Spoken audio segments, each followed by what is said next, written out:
Good morning. How are you?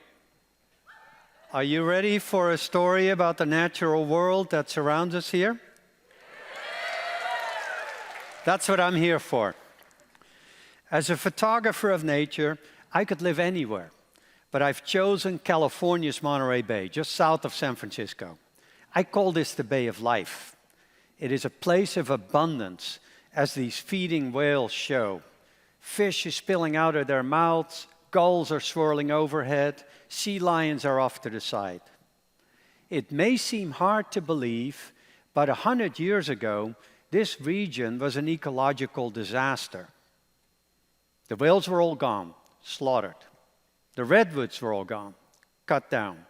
And yet, this place rebounded because people cared, and they banded together to restore it. Healing our relationship with damaged ecosystems is an existential challenge for all of us, no matter where we live. And I'd like to share what I learned from nature and people in this remarkable place. Like many of you, I'm not from here originally. I grew up in the Netherlands, and I was educated as an environmental economist in this gritty port city of Rotterdam. I came to California to do research at UC Santa Cruz. I wanted to study how we can coexist with nature. But after I arrived, I began to dream. Like many people who move here, I changed careers and traded environmental impact reports for a camera. I became a photographer.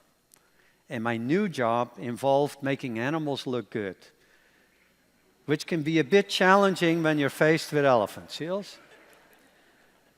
But once you get past the nose, the eyes will tell you more about his mindset. Every animal has a personality. I like to do deep dives into the lives of individual animals, the wild places they depend on, and how they are impacted by us. Every story I've produced for National Geographic about places beyond the horizon has expanded my view on what is unique close to home. I've seen the natural world change dramatically in the course of my lifetime, from the melting ice of Antarctica that is affecting our coastlines, to the giant succulent trees of Africa that are stressed by climate change, just like plants are here. When I work with wild animals, I like to see the world through their eyes. This image portrays elephants like many of us prefer to see them by themselves.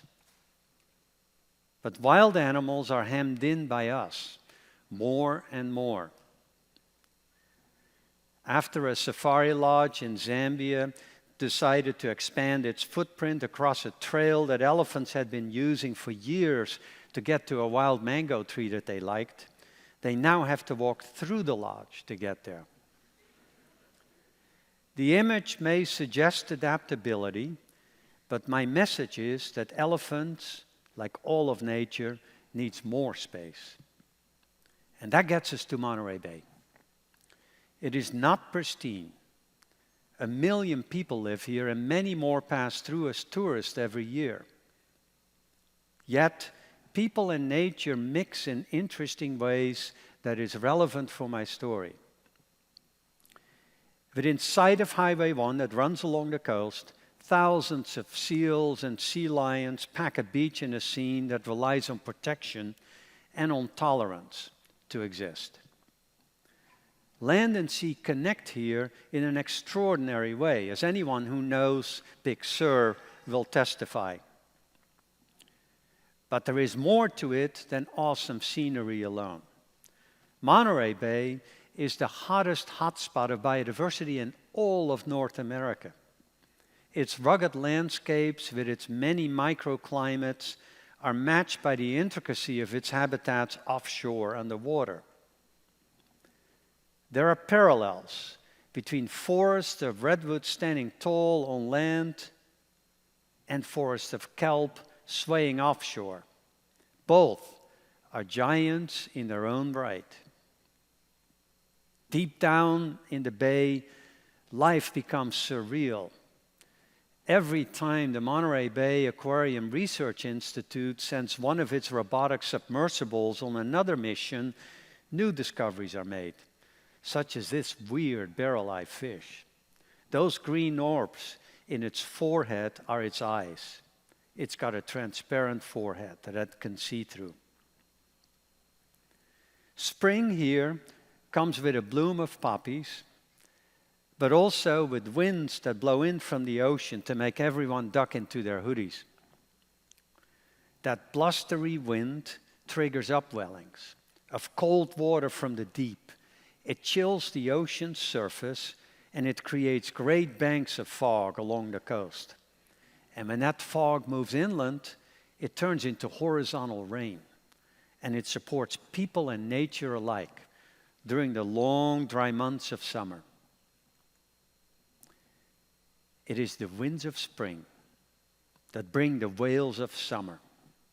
The upwellings create blooms of plankton that nourish everything up the food chain, from tiny krill to gigantic whales. Today, Monterey Bay is one of the best places anywhere to see whales.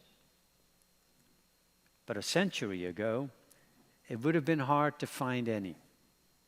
The marine abundance had been decimated by sealers and whalers during an intense period of exploitation during the 19th century. The immense sardine stocks made famous by John Steinbeck in his novel Cannery Row, they disappeared in a few years during the 1940s. This kind of sudden collapse of a natural resource from a baseline of abundance within 2 human generations is occurring in many other places around the world now. I've seen it firsthand, from the Amazon to Borneo. The California gold rush of 1848 triggered a massive logging boom here, and within 50 years, the Santa Cruz Mountains were clear-cut, as you can see here. But a historic turnaround began in 1902, when the last big redwoods were protected in California's first state park at Big Basin. Thanks to activists who founded the Sempervirens Club. They were the first tree huggers, and their efforts marked a new era of restoration. Artists and activists banded together with business leaders and politicians. They launched a media campaign, and that success story has been applied many times since. Today, ancient redwoods stand in Big Basin as monuments to effective activism at the edge of the San Francisco Bay for millions of people to appreciate. Visitors to our coastline marvel at its beauty and also at how much of it is undeveloped and publicly accessible. It's not the same way everywhere else. Thank the visionaries who put together the California Coastal Act in 1970 for that. It enshrined the principle that the coast belongs to all of us, and not just to the lucky few who can afford to build homes with an ocean view. Whales have made a spectacular comeback since 1972, when the Marine Mammal Protection Act and the National Marine Sanctuary Act were passed. That same year, the Clean Water Act and the Clean Air Act were adopted, followed only months later by the Endangered Species Act. 1972 was a banner year for conservation. We may want to think about a new legislative strategy that people 50 years from now will thank us for. Peregrine falcons are the fastest birds on Earth, but they could not escape the poisonous effects of DDT in the 1960s. It thinned their eggshells and they crushed their unborn chicks. Their population crashed, but after DDT was banned in 1972, sparked by Rachel Carson's passionate plea in her classic book Silent Spring, DDT was banned, and peregrines have bounced back since from the brink of extinction. It took a coalition of savvy politicians back east to change the law, and dedicated falconers with the knowledge out west to rewild the birds. And now they're back in great numbers. Mountain lions have quietly repopulated our region since the 1990s, since they were given protection. And now we have apex predators in our midst at the edge of a major metropolitan area. They are really good at avoiding us. They don't like us. They don't want to be seen, but they can get in trouble when they have to explore new ground. Highways, unfortunately, are major obstacles where cats get killed by cars every year when they try to cross. But roads can be adapted to let animals move around too. It took quite a few years to convince Caltrans to build an underpass at a crucial spot along a busy commuter highway, 17. But now it's becoming a reality, and Caltrans actually wants to build more. So let's encourage them to do that.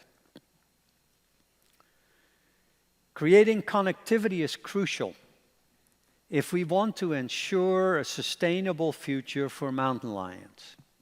This old ranch, with new subdivisions creeping up to its boundaries, is an important habitat stepping stone between the Santa Cruz Mountains to the north and the Gavilan Range to the south. It was acquired recently by a local land trust with a long-term vision. Fishing is no longer a free-for-all, and crab season ends for Calder Dyerly and his son when humpback whales show up. That reduces the risk of entanglement between whales and crab pot lines. Fishing has been a traditional livelihood for generations, but now there are other ways to make a living off the sea. These elephant seal researchers are part of a new knowledge economy that depends on a high-quality natural environment. More than 2,000 people are employed in marine research around Monterey Bay, the highest concentration of ocean scientists anywhere. Not long ago, a group of indigenous Amamutsan people gathered for a ceremony not performed in more than 200 years.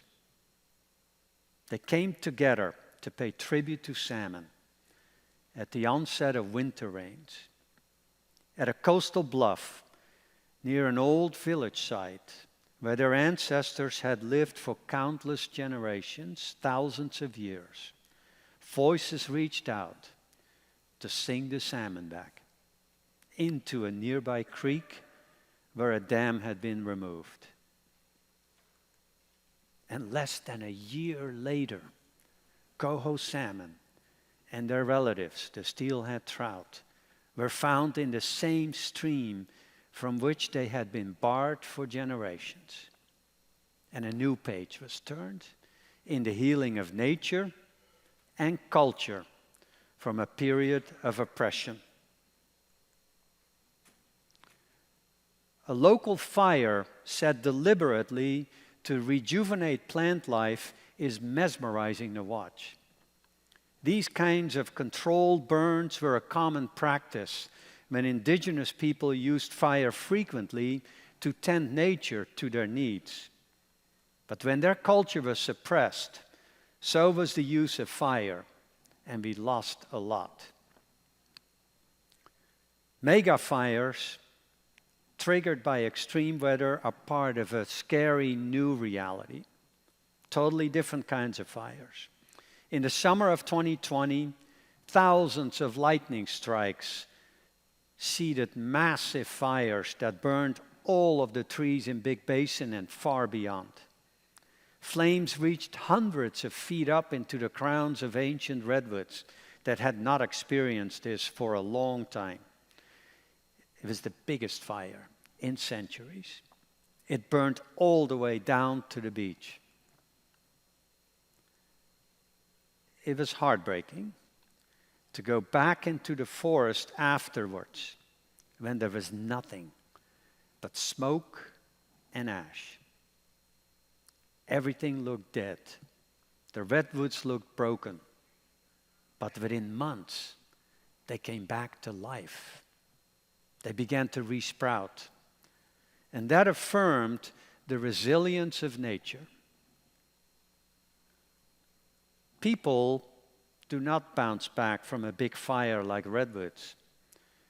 My friends Anne and Matt Rowley were among the many hundreds of people who lost everything they had during that fire. The costs and the complications of rebuilding in a fire zone were too much of them. They decided to move. They've become part of a new population trend, climate refugees. 100 years ago, you would have seen stumps at this overlook instead of trees. A forest has now grown back, and much of it is protected. Fog keeps the trees growing. Redwoods receive almost half of the water they need from this ephemeral expression of nature. Fog is an immense natural asset, but its future is uncertain. And it's not just redwoods that do well with fog. Think of the millions of people in urban areas. Fog is a natural air conditioner. And without this valuable ecosystem service, our cities and our agricultural economy will be in serious trouble. What I learned from the Bay of Life is that we can destroy an entire ecosystem in less than 50 years. But that we can also nurture it back to health. That gives me hope, not just for us here, but for many other places where people are faced with similar challenges. We are blessed to live here, surrounded by beauty, from the mountains to the sea. But our benign view of nature needs to be amended to include a new reality. Babbling brooks can turn into raging rivers overnight now. Floods and fires are part of a new abnormal. And we need to build resilience into our natural systems. Nature needs more space to express itself. And our human communities need to learn how to cope with what is coming. The question I'd like to leave you with is whether we have learned enough from our mistakes and our achievements to adapt to the power of nature, so that we can ride the shockwaves of change that we will be faced with during the next 50 years. Thank you. Thank you.